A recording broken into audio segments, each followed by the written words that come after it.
5 আগস্টের যে বিপ্লব, তারপর থেকে বাংলাদেশের যে বাতাস, তাতে অক্সিজেনের পরিমাণ বেড়ে গিয়েছে। আমাদের প্রতিটি নিঃশ্বাসে আমরা আমাদের স্বাধীনতার সুঘ্রাণ পাচ্ছি। আমরা জানি 1971 সালে দীর্ঘ 9 মাসের রক্তক্ষয়ী সংগ্রামের পর আমরা স্বাধীনতা অর্জন করেছিলাম, কিন্তু দুর্ভাগ্যজনক হলেও সত্য, সেই স্বাধীনতা আমাদের পূর্ব পাকিস্তানের নাম পরিবর্তন করে বাংলাদেশ হয়েছিল। কিন্তু যেই উদ্দেশ্যে সেই স্বাধীনতা অর্জিত হয়েছিল, আমাদের যে প্রশাসনিক সংস্কার, আমাদের যে বৈষম্য থেকে মুক্তি, সেই মুক্তি আমাদের অর্জিত হয়নি।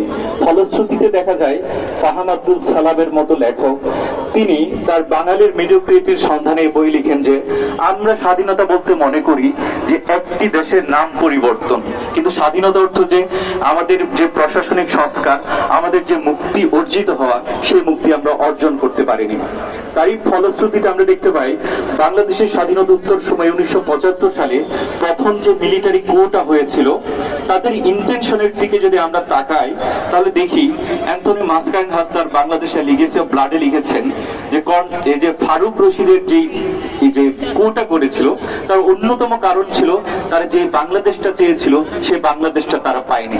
এবং দুর্ভাগ্যজনক হলে সত্য, এই ফারুক রশিদি পরবর্তী সময়ে মেজর জিয়ার বিরুদ্ধে 2টি ব্যর্থ অভ্যুত্থানের চেষ্টা করে, কারণ তখনও তারা মনে করেছিল যে বাংলাদেশকে তারা চেয়েছিল, সেই বাংলাদেশকে তখনও তারা পায়নি। আমরা 2024 সালে এই রক্তক্ষয়ী সংগ্রামের পরবর্তীতে একটি নতুন বাংলাদেশ পেতে যাচ্ছি।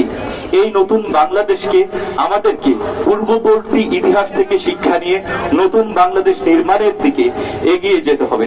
আমাদের মনে রাখতে হবে 1688 খ্রিস্টাব্দে ইংল্যান্ডে যখন গ্লোরিয়াস রেভলিউশন হয়, জেমস টুকে যখন ক্ষমতা থেকে ওভারথ্রো করা হয়, তার ফলশ্রুতিতেই আজকের সভ্য ইংল্যান্ডের ভিত নির্মাণ হয়েছিল এবং তার পরবর্তী বছরই সেখানে বিল অফ রাইটস ঘোষিত হয়। তার এই বিপ্লবের ফলশ্রুতিতেই সেখানে ফেয়ার ফ্রি ইলেকশন আসে, সেখানে ক্রাউনের যে একচেটিয়া পাওয়ার সেটা নিয়ন্ত্রিত হয় এবং এই বিপ্লবের ফলশ্রুতিতে সেখানে সেপারেশন অফ পাওয়ার নিশ্চিত হয় এবং পার্লামেন্টের একটা স্বাধীনতা অর্জিত হয়। একটা বই আছে, হোয়াই নেশনস ফেইল, এই বইটাতে কিছু কথা বলা হয়েছে, অর্থাৎ একটি জাতি কেন ব্যর্থ হয়, তার অন্যতম কারণ ছিল আমাদের যে পলিটিক্যাল কিংবা আমাদের যে ইকোনমিক ইনস্টিটিউশনস, সেগুলা কোয়ালিটিফুল হিসেবে গড়ে তুলতে না পারা।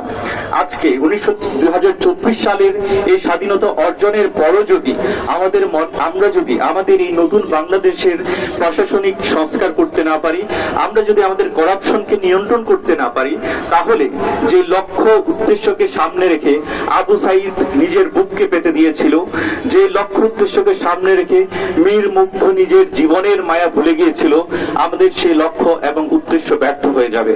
আমাদের মনে রাখতে হবে এই রক্তক্ষয়ী সংগ্রামের ফলে একটি নতুন শিশু জন্মগ্রহণ করেছে, সেই শিশুর নাম একটি বিপ্লব। এই বিপ্লব এখনো একটি শিশু, একে কথা বলতে শিখতে হবে, একে হামাগুড়ি দিতে শিখতে হবে, একে হাঁটতে শিখতে হবে, একে কৌশল প্রাপ্তি হতে হবে, একে যৌবন লাভ করতে হবে এবং এই শিশুকে প্রটেক্ট করার দায়িত্ব আপনার, আমার, আমাদের সকলের। আমাদের মনে রাখতে হবে আমাদের পরিচয় হচ্ছে আমরা বিপ্লবী, আমরা যেন আমাদের এই পরিচয়কে ভুলে না যাই। কিউবার বিপ্লবের পর সেখানে চে গুয়েভারকে যখন ক্ষমতায় আসতে বলা হয়েছিল, তিনি বলেছিলেন আমি ক্ষমতায় আসবো না, আমি বিপ্লবী হিসেবে থাকতে চাই। আমাদেরকেও মনে রাখতে হবে আমাদের সর্বপ্রথম পরিচয় বিপ্লবী। আমরা কোনো দল কিংবা কোনো সংগঠনকে অন্ধভাবে সমর্থন কখনোই করব না। যেখানে অনিয়ম হবে, যেখানে দুর্নীতি হবে, সেখানে আমরা 24-এর চেতনা দিয়ে দাঁড়িয়ে যাব, নিজের বিপ্লবী সত্তাকে নতুন করে প্রমাণ করব এবং এর মাধ্যমে আমরা আগামীর বাংলাদেশকে নির্মাণ করব। ধন্যবাদ সকলকে।